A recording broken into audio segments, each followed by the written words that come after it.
Hey guys, it's Core Ross and welcome to this gameplay and overview of Finka.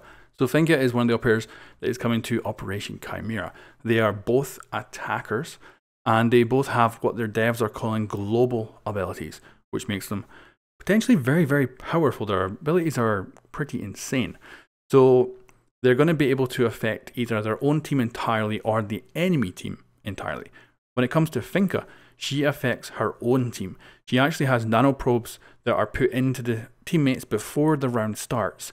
So that all she has to do is press a button and boom, everyone gets a shot of health, everyone gets reduced recoil, and here's an example of the recoil right here. That's Hibana shooting normally. This is her with the ability on. And you can see that reduction in recoil is pretty crazy. But also it can revive people from the down but not out state. It's just incredible. It does have downsides though, so we'll go over all of them, which potentially makes it less powerful, but still it's going to be hard to use them entirely that efficiently. Now these two operators are going to be available on a technical test server on the 19th, so that's Monday, very soon, and they'll be released on March 6th. That's the season pass holders. A week later after that for the non-season pass holders for 25k renowned each. So we're going to go through everything about Finka now, and right from the basics all the way up, and we just have gameplay all the time in this. So let's talk Finka. She is an attacker, and both operators this season are attackers. Now we have had an imbalance before. We had Ella that came out and made the defensive team one larger than the attacking team. This time it's two attackers. So it's going to be interesting to see how this plays out as well, but we won't see until it actually goes live on the technical test servers anyway. So let's start with the reduced recoil Finka gives. This is a great example of her coming in, and you can see there is no recoil. You can see the counter down where the abilities run out as well. It doesn't last particularly long, but still pretty insane. This is seen it from Zophia's side.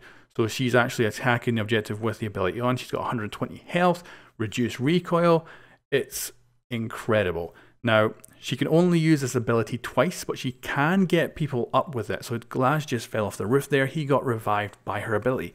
There's no range on that, so she can be on the other side of the map and revive someone, which is crazy.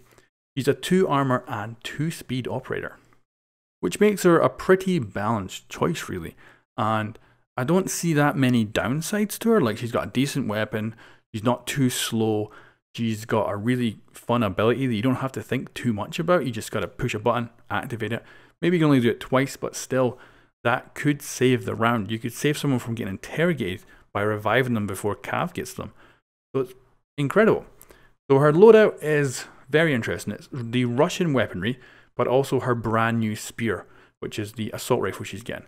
And it seems to be pretty cool. Now, it does show a NATO's holographic sight on her gun there, but actually she only can use Russian optics.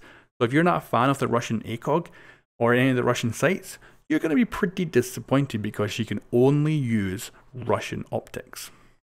Now, there are counters and buffs. The concussion mine of Ella is actually less effective when Finka's ability is activated. That's for everybody on the team. So if someone has this buff on, they can actually get through, and you can see here how little it actually affects. And that Ella effect basically didn't last any time at all. She's also got a reduced effect against flashbangs, so this means you can use the flashbangs a bit more aggressively by actually getting in there when they go off.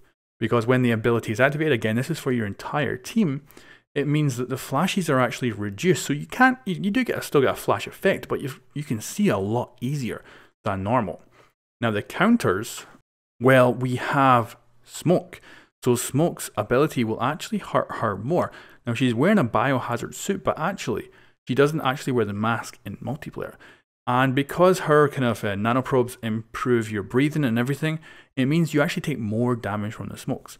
The same thing for Pulse. Because your heart is beating faster, he can actually detect you further away. I don't think that's going to be much of a big bonus for Pulse, really, but it is still usable. So there you can see the detection range has increased. Now also Lesion will immediately take off the effect. So the nanoprobes would actually just stop if you take a Lesion. The same thing with the Echo Drone, interestingly. The Echo Drone effect will actually completely disable the nanoprobes. it'll just stop the effect entirely. So an Echo or a Legion, now Legion's very popular, so I can see him getting picked a lot in the next couple of weeks because obviously Finka's going to get picked a lot, Legion's going to be an absolutely great counter. Anyway, I'm going to leave you with a bunch of gameplay. Now we'll take a look at the Elite skin for Ashe and also the Season Pass skins for Finka and Lion. And after that, I'm just going to leave you with gameplay and only gameplay. So you can check it out, see what you think. Leave your comments, let me know what you think of this new operator. Finka, it just seems to be incredible and super looking forward to getting my hands on her very, very soon on the technical test server. The patch notes will also be out on Monday. I'll be covering that as well. Anyway guys, thank you very much for watching and I'll catch you next time. Remember, there's going to be a ton of gameplay after this. Thanks for watching. Bye bye.